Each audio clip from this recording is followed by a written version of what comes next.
Hey everybody, welcome to our post-Independence Day tokenomics.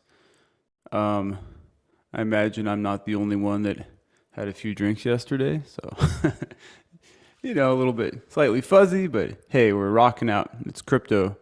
I hope everybody in the States, you had a good time. I saw some fireworks and did some barbecue, very typical stuff. I'm gonna date myself, but I remember being so proud to be an American back in the day. It was during the Cold War, and as a kid, and thinking, man, we're the good guys, and I think we were too, because the Soviet regime was a brutal authoritarian dictatorship. But it's sad. Fast forward to today, and the U.S. Does a lot of awful things, and I love my country.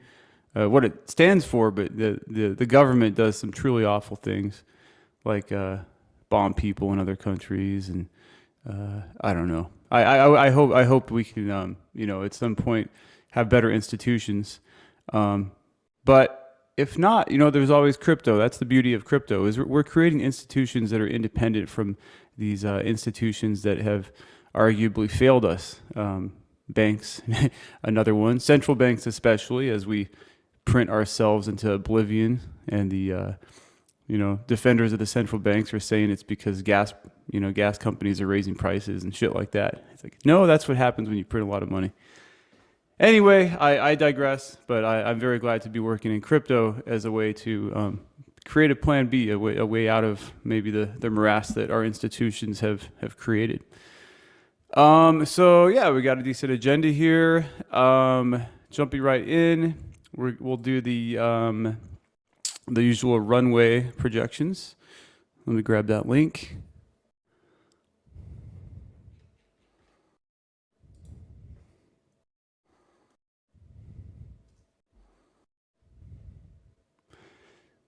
Cool. So this takes into account our latest stablecoin update.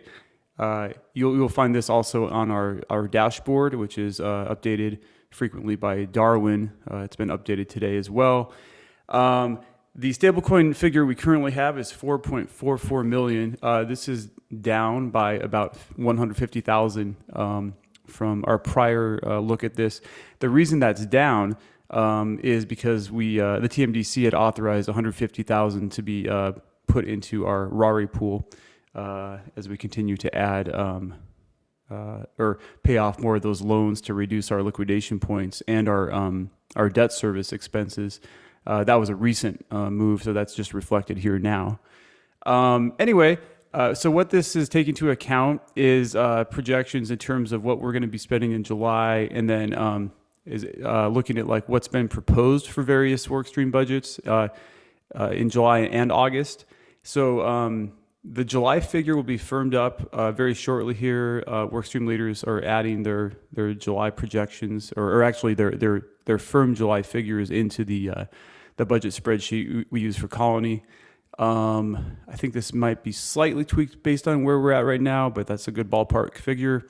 Similarly, and again, assuming that the various proposals go through that have been proposed, this is what we're looking at for starting out in August too, once some of these additional reductions go into effect.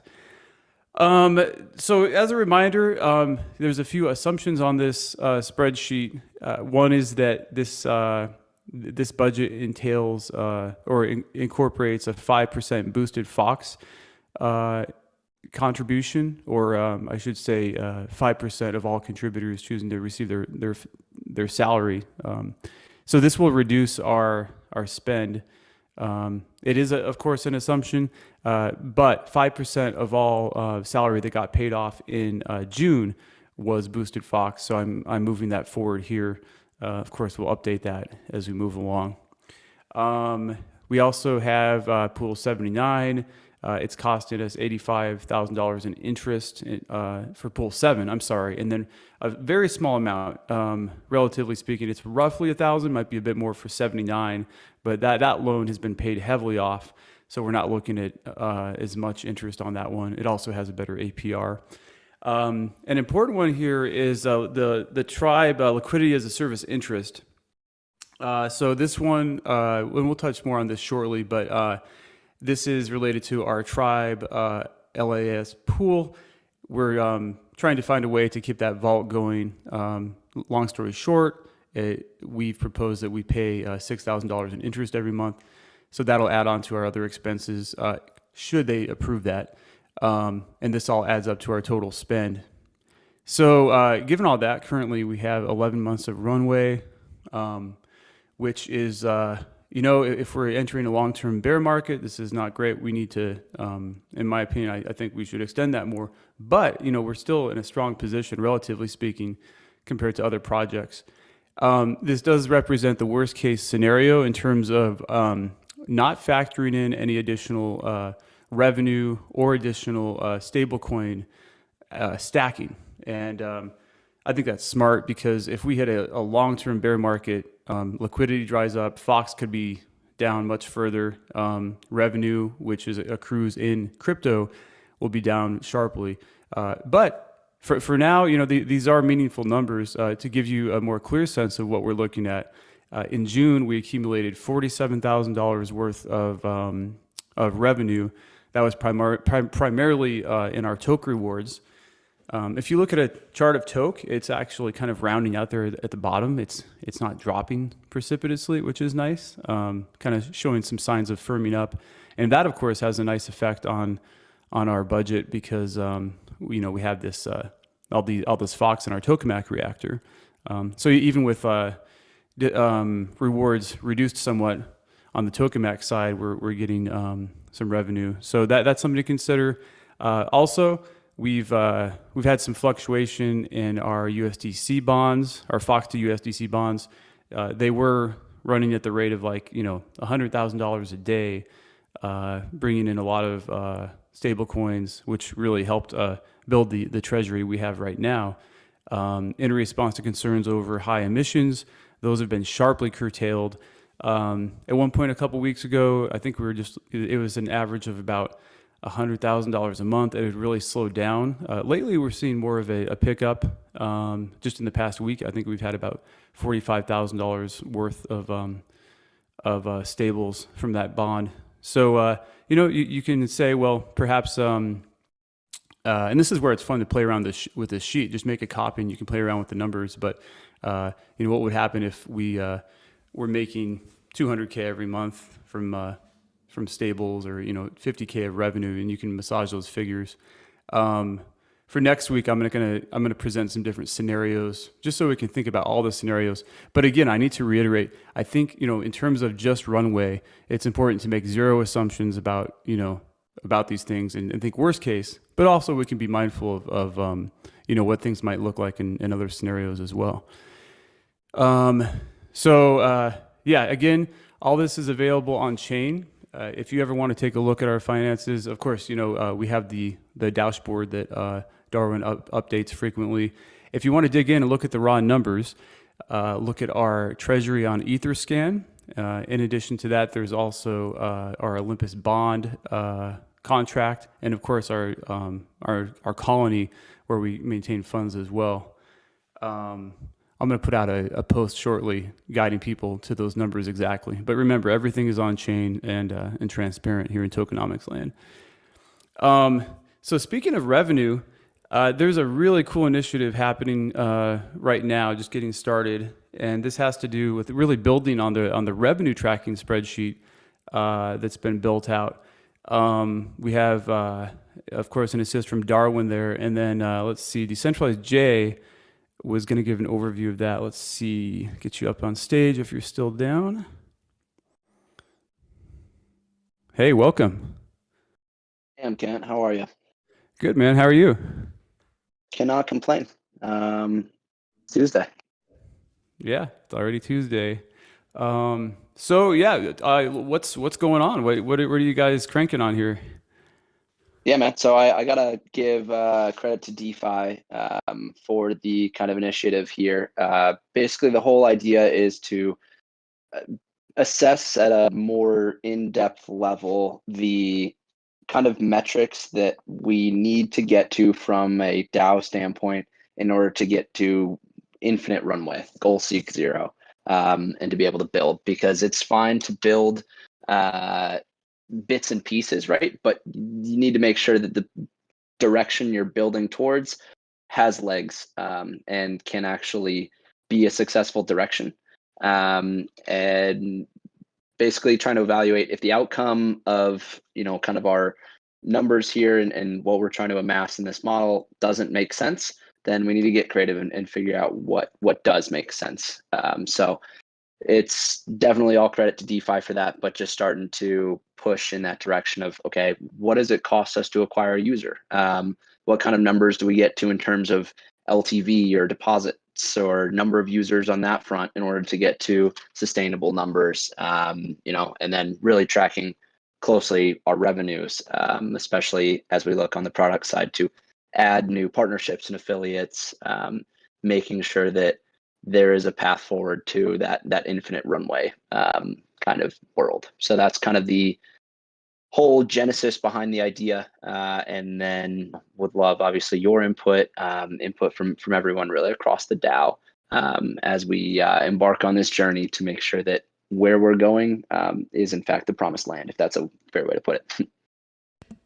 Awesome. Yeah, this is really good timing to be doing that. Really thinking through our, now that we are in this bear market, like, okay, how should we really position ourselves?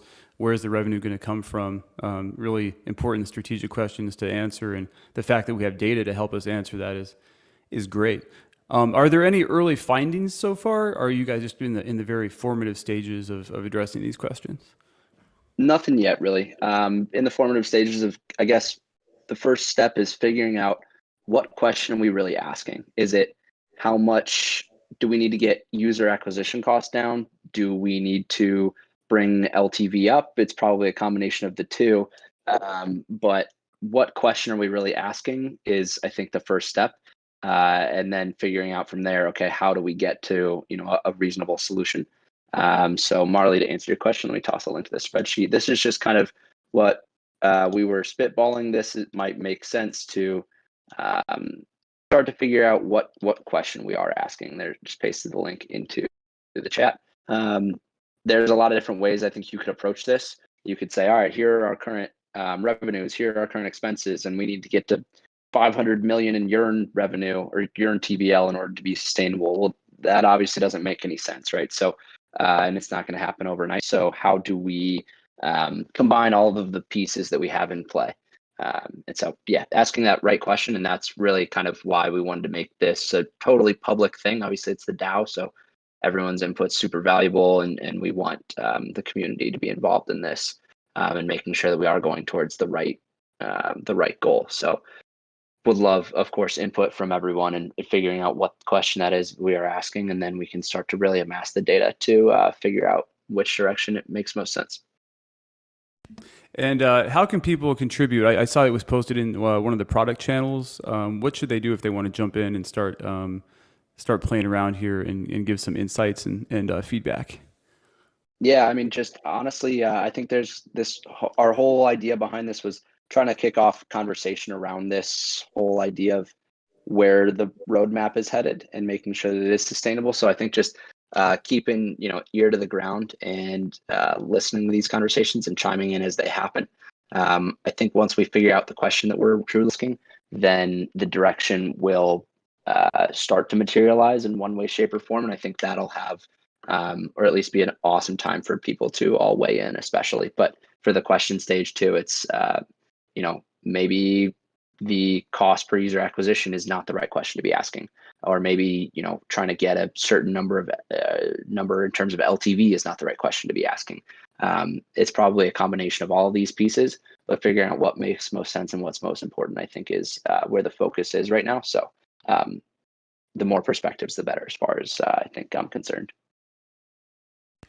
And just looking at this initial spreadsheet, let's see, do we have current metrics in terms of like current users and current LTV? Yeah, we do. And I'll add those into, I'll probably just make a new sheet so we can leave this just as kind of a rough template that we talked through. Waiting on a number of pieces on the acquisition side for Pendo. which is coming soon, which will be a big boon in terms of getting real numbers there. And then amassing some data around deposits and duration's a little bit more difficult, but kind of outlining where it is the affiliate revenues come from and what those look like, so that we have hard numbers to go into this. And I'll be updating this kind of the week and into next. Awesome. Thanks for doing this, and thanks to DeFi Cafe for really getting this ball rolling. This sounds like a really well-timed sort of collaboration between like engineering and product. Of course, yeah, tokenomics can play a role here with hopefully some insights as we dig in. And I just just the fact that this discussion is happening on a community-wide level is great, because now is the time to be addressing those questions.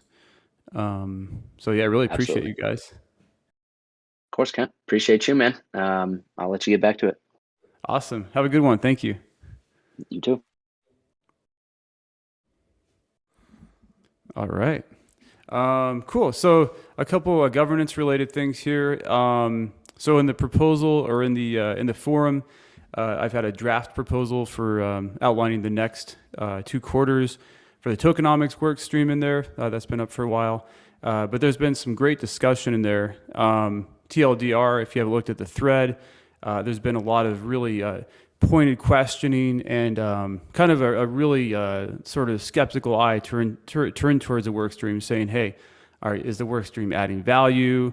A lot of really interesting questions digging in. This is outstanding. This is exactly the type of scrutiny that work streams need to I think really benefit from the inherent transparency of the DAO.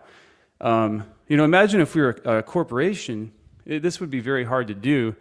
For anybody that's been at a centralized company, which is probably most of us typically, there's like all hands, and you kind of have some insight into what's happening within a certain department, but there's certainly not much kind of like direct oversight or direct transparency into what's going on.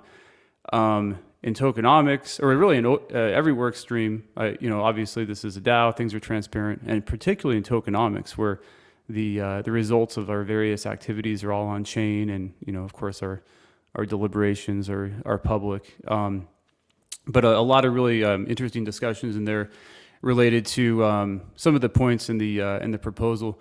So one common theme I've seen brought up a couple times, and it kind of relates to just the fact that budgets are getting reduced, and it's kind of this. I think I alluded to this last week, but I want to kind of stress this again in terms of like what led to the budget cuts. So obviously with Fox shitting the bed with the rest of the market, there's been kind of everybody kind of senses like, well, okay, geez, this is probably going to lead to some sort of need for budget reductions. In response to that, as the market started to decline, I started maintaining and updating and presenting our runway projections, which really were as little as like 8 months before any changes were made. The first idea we had to really lengthen our runway and not actually touch our budget whatsoever was boosted Fox. And that's the 100% voluntary opt-in that contributors can have to receive Fox instead of USDC. That's great because they can get more Fox in exchange for a time lock and for choosing Fox over USDC, and that reduces our monthly USDC spend. Of course, that alone is not does not shift the needle significantly unless a lot of contributors are choosing a lot of boosted Fox, even though it certainly does make a difference. And on that spreadsheet, you can play around and find out what that difference would be at different amounts. But we've also, presenting this has also led to, work streams actually sort of being like, okay, or work stream leaders cutting budget themselves. I think there may be a misconception that I was, really like out there telling work stream leaders like, hey, you got to cut your budget. I didn't do that because I don't have the authority to do that. So I've certainly presented these numbers, and I certainly was of the opinion that our monthly spend is too high. But in terms of directly pressuring any work stream leader, that's not something I did. I can't speak for any other community members applying pressure for reductions. But it's sort of like I'm out there saying, hey guys, there's an asteroid coming. It's on the horizon. Currently it's going to hit in 11 months, or 9 months when we started having these discussions. And here's what we can do to make sure the asteroid hits at a later date. That's kind of like the gist of it. So, but I think it's also important, that it's interesting that there have been these sort of like discussions and like, even with something as fundamental as like a question like, do workstream leaders have the authority to hire and fire and make decisions within the scope of their own budget? For a long time, we all had been working under the assumption that the answer is yes, but in the wake of some, workstream reductions, other contributors were like, well, actually, that's not really in the scope of it. So we're kind of encountering new edge cases and growing as a DAO, which is great. I think the response to that question has been wonderful in terms of, putting up a proposal. I know there's a proposal in draft right now for like really clarifying that and saying, yes, indeed, workstream leaders do have the authority to do that. However that turns out is great. The community will get to decide that more in a more granular fashion. Whereas it was more so just implied by the foundational documents of the DAO, which kind of created a shared understanding, but certainly aren't like, don't codify anything like a proposal does. So definitely dig into that. So also some interesting discussions about the proposal here would entail that the workstream leader's salary is all in Fox instead of USDC, specifically boosted Fox. The goal there is I want to do my part to reduce spend. So by taking 100% of the normal workstream leader salary and applying that to Fox and then time locking it for a year, there is zero impact on both the price of Fox and 0%, at least a year, and zero impact on our runway. Really want to be mindful of doing my part. Neverwas had some interesting comments, and I think Marley as well, in terms of just the amount of tokens this would come out to, and also with respect to potential, like could this create a governance issue? And this is where it gets interesting too. If you add up these tokens, it comes out to a substantial amount relative to other, like your average wallet. And per the terms of boosted Fox, these would be voting tokens. So interesting discussions in terms of like, okay, would this create like the risk of like, some sort of governance takeover or something like that? In my opinion, it wouldn't. This would only add up to about, 0.35% of the overall supply upon getting all those Fox. There's other wallets with similar amounts. Additionally, at these low prices, it's very doable for somebody to, somebody that's in crypto that has a decent amount of money, they can come in and buy up, say 10K or 15K worth of Fox every month and start accumulating at these low prices. And I think we'll see that too. There's a reason that this would amount to a lot of tokens. It's because right now there's a lot of risk baked in and that sort of thing. Marley, I saw you jump on stage. Did you have some thoughts? Hey, yeah, thanks. I can't raise my own hand as an admin. So I was trying to wait my turn. Thank you for inviting me.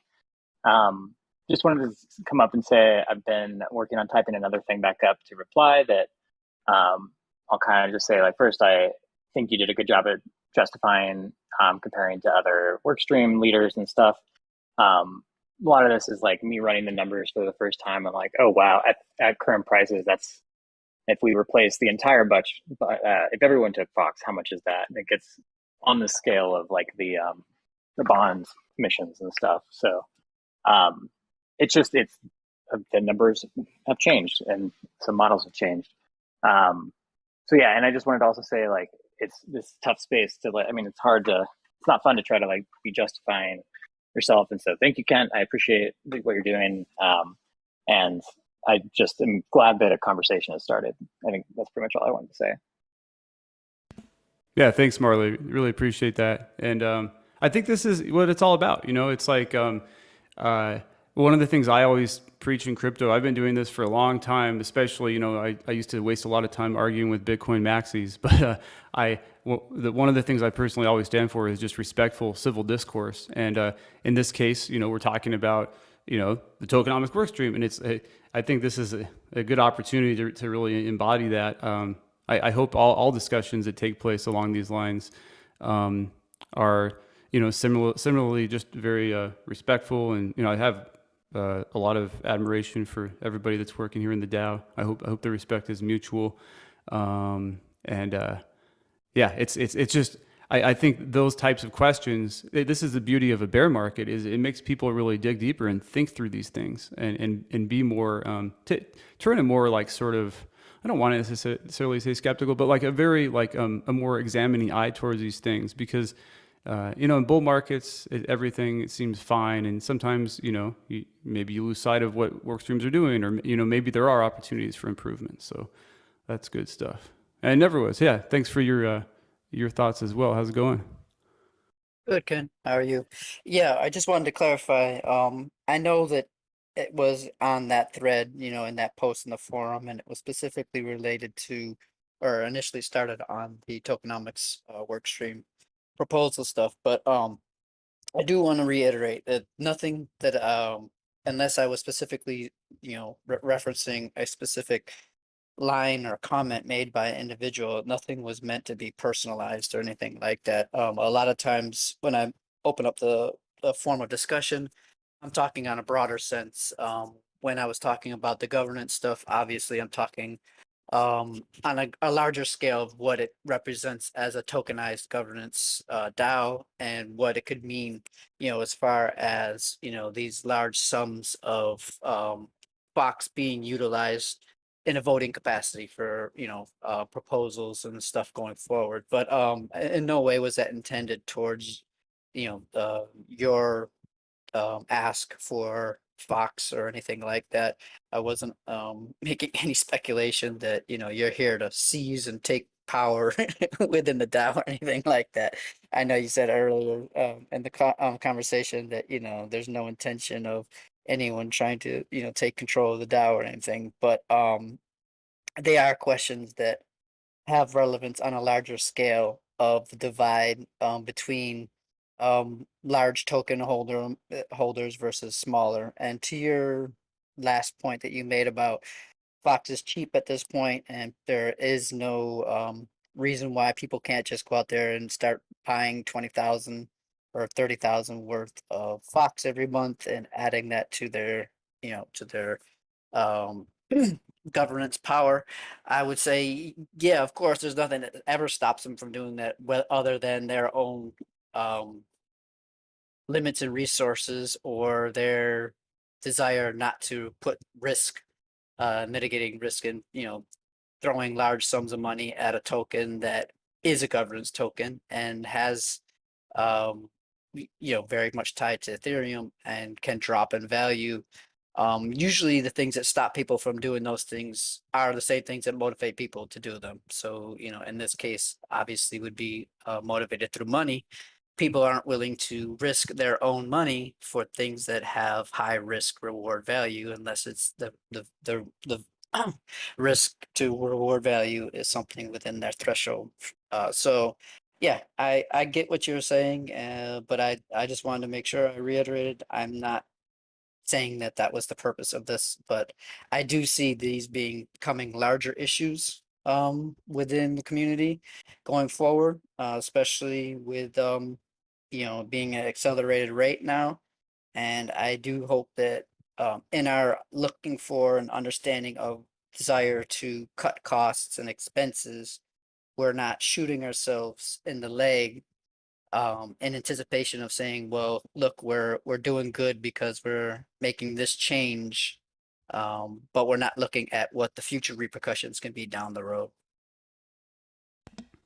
Yeah, well said. Never was. And again, even though you're not saying, oh, Kent, you're going to take all the tokens and try to take over the DAO. I think it is great to assume, like, anybody, with the game theory around this stuff with governance, you almost have to always assume the worst case scenario. So I think the focus on optimizing governance is really good here, and just thinking through the scenarios. And we were chatting a little bit about this back and forth in the thread, but like perhaps there are ways to optimize our governance moving forward. I kind of have the gut sense that this sort of naive initial one Fox, one vote thing, perhaps there's ways to improve on that. I wouldn't say it's like super high priority in this bear market, but maybe there's better ways. Hey, John, how's it going? Hey, yeah, I just wanted to thank everyone. That's really good discussion, and thank you, Marley and Everwas, for all the comments in that thread. I've definitely been watching it, and it's been a stimulating, irrelevant discussion. Never was. I just wanted to speak directly to your point about, because this isn't the first time you've brought up some of these governance concerns, and I always want to reiterate that DAOs in general are relatively nascent, probably going to evolve a lot. But my challenge to you and to others is to simply like, what is the alternative? Or like, what is your potential solution to this problem? Because this is something like, I hear this problem get brought up, but I rarely hear anyone bring up a solution that isn't easily Sybil attacked. Because the main reason these kind of, this one Fox, one vote system exists, and this is the case in most DAOs today, is precisely because of that Sybil problem. And so I'm very open to discussions personally on like, how can we evolve the DAO to make governance better and more representative? But I haven't heard a lot of solutions from anyone. So I'm just curious if you have thoughts on that, or anyone else in the community as we have these discussions. Like, I would love to hear actually prescriptive potential solutions we could discuss. Been a long time since we talked about raising the quorum. I wanted Neverwest to speak, but I just definitely wanted to get that in. Like, more than 4 million votes for quorum might be another way to increase, reduce Sybil attacks, or just because there's so much out there. But go ahead, Neverwest. Quorum does nothing for Sybil attacks, to be clear. But I mean, that's something we could discuss, but it doesn't help Sybil attack at all. Yeah, you're right. Yeah, no worries. Thanks, Marlon. And John, no problem. We've gone round and round on this. I mean, I have done posts where I've talked about possibility of, creating different types of voting power or capabilities. I know that is probably not the most desirable thing. There are ways where you could rethink, and it does take a rethinking of the way that things have been done and the way they're done. We're kind of like brought up in this theory, especially here, in democracy in the United States, of one vote, for one person, or associated with one intangible thing. So it's very much ingrained that we have that type of thought process. But I do think that there are other ways of making changes to how votes are associated, how they're utilized, how opening the doors for people to vote in different ways. And I think that I've made some comments. I can always go back and revisit them. It's kind of taken a back burner, obviously, but I do feel personally, and this is a personal thing, that as we continue to get ingrained in this way of thinking and thought, it's very much harder to change that in the longer term, because you get so used to functioning a certain way, and people work towards making that work the best way they can for themselves, that we then lose sight of what could be happening. And I know, like you said, John, that we need examples to kind of go off of before we take a deep dive or something. But as innovators, I kind of challenge that. But also, I would say that for the most part, what other DAOs have shown us in the past, and what we kind of work off right now in the current one vote token system, is those have failed more times than anything. And I know that failure is a strong word, but and when I say failure, I mean that over time DAOs do lose participation. They do lose contributors. They do lose. They solidify a very small core amount of people that really just run that the way they want to run it. And that's just kind of how it goes, because over time it loses its momentum. And I'm here to say in the beginning, if you don't try to keep that momentum and grasp that and make that a priority, it comes too late. It's hard to rejuvenate something when people have left because they throw up their hands and say, well, my vote doesn't count, my vote doesn't matter, I'm just going to move on to somewhere else where I can try to make this happen. So that's the main thing why I constantly jump on the Yeah, soapbox and talk about this.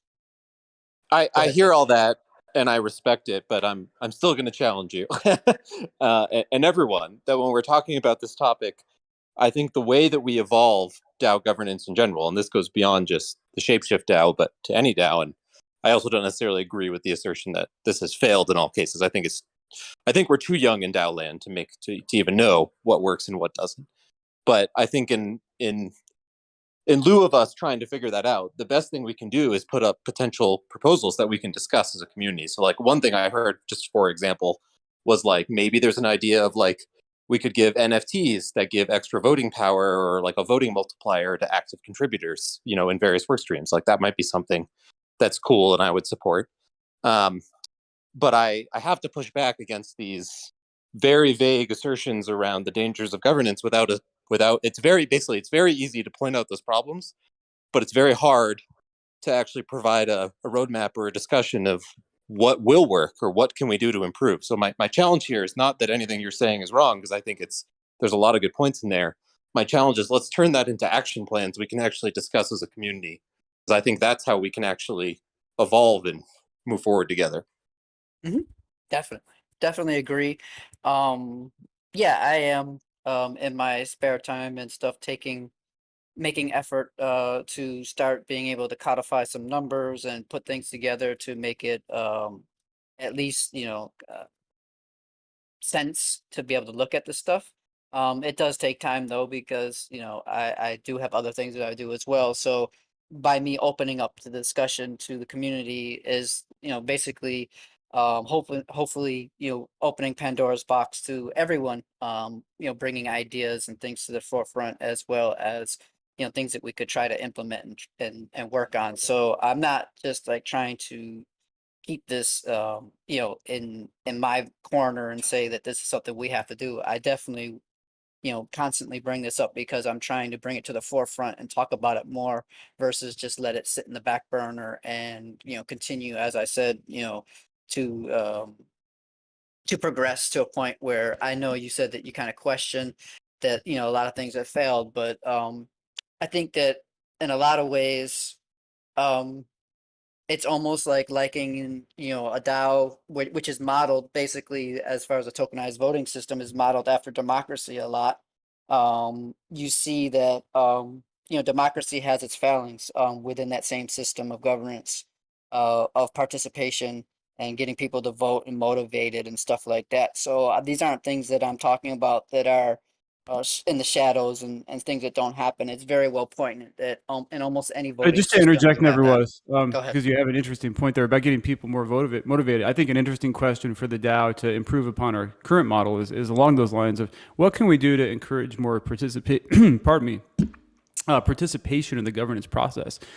Tyler does such a great job with the weekly calls, and it's usually top of mind if you're tuned in. But if we can get more people involved in the governance process, that seems like a net win. And then to John's point, a lot of this is sort of predicated on there being like a Sybil resistant approach as well. Maybe there are ways to improve that or change the governance system that don't entail that, but the Sybil field of research is evolving pretty quick. Over in Gitcoin land, they've done some really interesting things to try to at least create a more Sybil resistant architecture. It's not 100%, but there's a number of steps you can take, like kind of proving your real world identity in a trustless fashion in a way that doesn't dox yourself.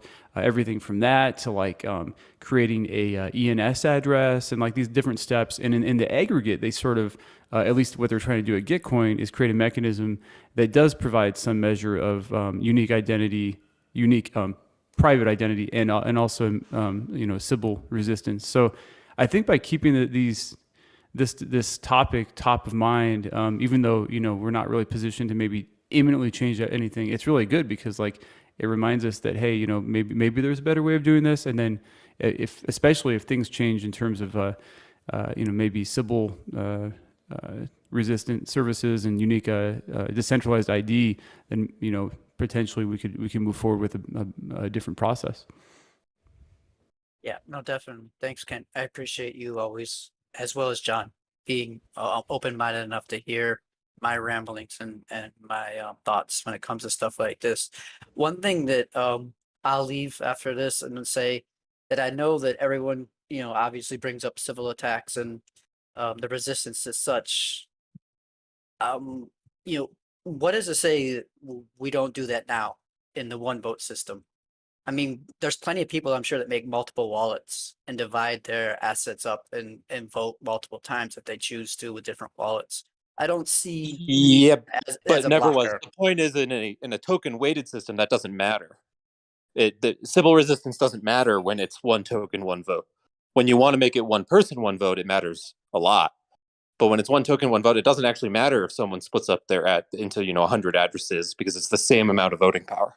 Right, but the suggestions that I've offered in the past isn't one person, one vote. It's actually different types of voting, like proxy voting and other types of weighted voting that is counted by the type of contributor you are and the type of member of DAO and what your basically activities entail within the DAO, and therefore that would be the reason for that having. If you don't have that, that contributor token, then your vote is not as valued as much as like a proxy voter who could amass large amounts of voting power, but then doesn't have the ability to exercise that in the same way as someone else who isn't able to amass large amounts of voting power. So I mean, I understand what everyone's saying. To some effect, I think it's kind of apples to oranges, and that's what I keep on trying to point out. And I understand that we're looking to try to get the best form that we can come up with, but I think there's different ways of skinning the cat, and I think that sometimes we limit ourselves by thinking that something might be too radical or something might be too out of the ordinary, that we would be afraid to actually work on that. Yeah, and to be clear, that doesn't mean that I'm like again, like I mentioned the idea of like NFTs as like a contributor voting multiplier or something might be a really cool idea to explore that I would probably personally support. Again, my challenge here is just like, let's try to put the fastest way for us to get to a discussion where we can evolve governance, which I think is an admirable goal, is where we put concrete examples on the floor of here's a potential path we could take. And then we can pick it apart and we can change it and we can alter it. But without that, I think we're going to have a lot of trouble evolving. So that's my main challenge ultimately. I really do appreciate you bringing up this concept, and I think there's tons of space for DAOs to evolve on this front. Cool. Thanks everyone for the discussion. Appreciate it. Thanks, Neverwith. Appreciate you. Cool. We have a few more agenda items. One last thing on this post here. PTT had some thoughts and great questions as well. One of the questions was pertaining to what I mentioned earlier on the runway spreadsheet. He asks, could you provide the latest plan for the Tribe Fay LP payback that they've asked us for, as this could have massive impacts moving forward? I mean, that's that it's hard to overstate that. That's a big one. So essentially, as a reminder, if you're not up to speed on this one, we've had this Tribe liquidity as a service program that was working well in terms of giving us Tribe revenues. This dated back to Q4. It's been going on for a while. However, in reaction to the market declining, there is we heard from Tribe. They said basically they wanted us to close what had been these perpetual vaults. This would have required a lot of us to pull a substantial amount, as in well over like $1 million from our stable stack. I think even closer to $2 million. It really is not tenable to do that. I think they understand that. So we had a conversation with them and proposed a way forward by which we would do the following. We would increase the interest rate, or they would increase the interest rate on the loan to 15%. We would pay Tribe a minimum of $6,000 per month. And then any surplus beyond that monthly interest will go towards the principal, which is a nice, characteristic in their perspective. And then the vaulted Fox would be held in escrow and not sold. unless we were to default or that agreement changes. And props to Willie for helping to really move that agreement forward and crafting those details. At this point, the ball is in Tribe's court. They wanted to put that in front of their own community. We floated this a few weeks ago. I haven't heard anything on their side. But in the meantime, what I've done is I've added that 6K expense to the runway spreadsheet because it's sort of our best guess at what we're looking at. That said, I think it's unrealistic and untenable for us to have something like a 50K monthly expense. I'm not sure how the community will react to this, but talking to the Tribe team, they generally were favorable to this approach. So we'll update that as soon as we get some more clarity. In the meantime, we'll just move forward with that projection. Of course, the big expense there is that Pool 7, that interest rate that accrues every month. But we'll keep a close eye on all these. The last two items, let's see here. Also in governance land, we have a on-chain proposal. This is around the creation and maintenance of yieldies. This is where I get really excited, because a lot of this bear market stuff, it's hard. Like we talk about budget reductions and, the price of Fox is in the shitter and everything, everything is negative. But, it's so important that we keep building for a brighter future. And yieldies is one way we're doing precisely that. So yieldies are these, new financial primitives building on Foxy that gives users a frictionless way, a really easy and frictionless way to earn yield on various assets. Initially, we plan on focusing on ETH and USDC. Behind the scenes, the code has been completed. It's been we've received some audits back, so now it's being tweaked. There will be no additional expenditure on the DAO's part to pay for yieldies. All that money has been allocated, so no additional spend on that. Once this goes live, we're going to have this powerful tool in our hands that's been, thoroughly audited and I think is very powerful. That said, we should, I put this in the proposal, but we should really have limits on how much we're putting in or how much users can add for TVL initially, because we don't want to expose users to too much overall smart contract risk because we can't make them whole with something like ETH or USDC. So, anyway, there's 1 day left on that proposal. Give that a look. Finally, we're talking to Prime, a organization that Willie has hooked us up with about DAO-to-DAO treasury swaps. There's a host of DAOs that potentially could be interested in token swaps with ShapeShift, specifically swapping their DAO token for ours, potentially Olympus, Balancer, Bankless, Giveth. Actually, we already have done that one. And some other ones. This has a really, really cool impact from a treasury diversification perspective, because it allows us to have some diversity without having to part with stable coins.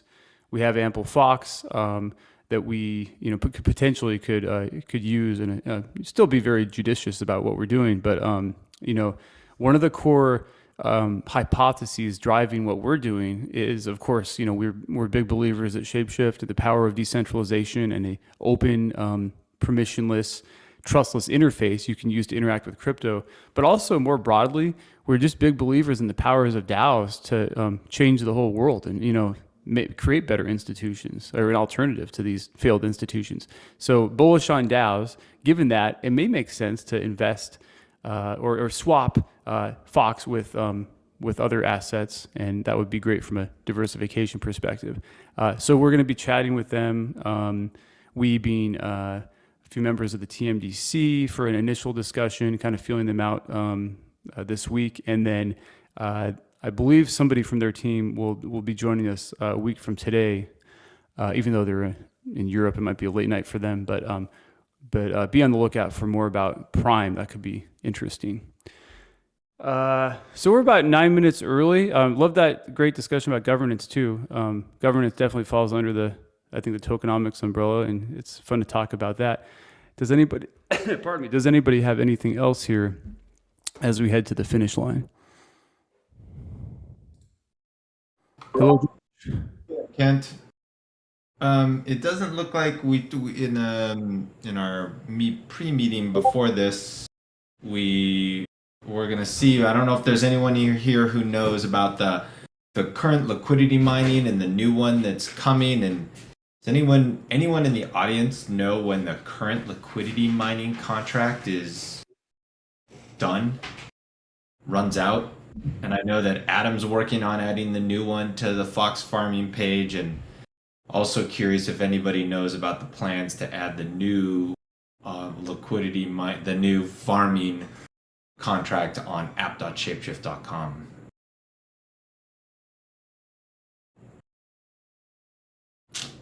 Maybe not. No one here. Okay. Yeah, good questions. We may want to ping Willie when he's bouncing back from Barcelona, perhaps. Yeah, and I pinged DeFi and also decentralized J since Diggy is out. Maybe he knows. So we'll see. Okay, that's it. Thanks. Cool.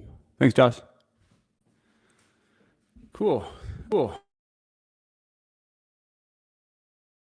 More mellow during the summer sometimes, especially with the short holiday week. But thanks everybody for your participation and just being involved and for listening.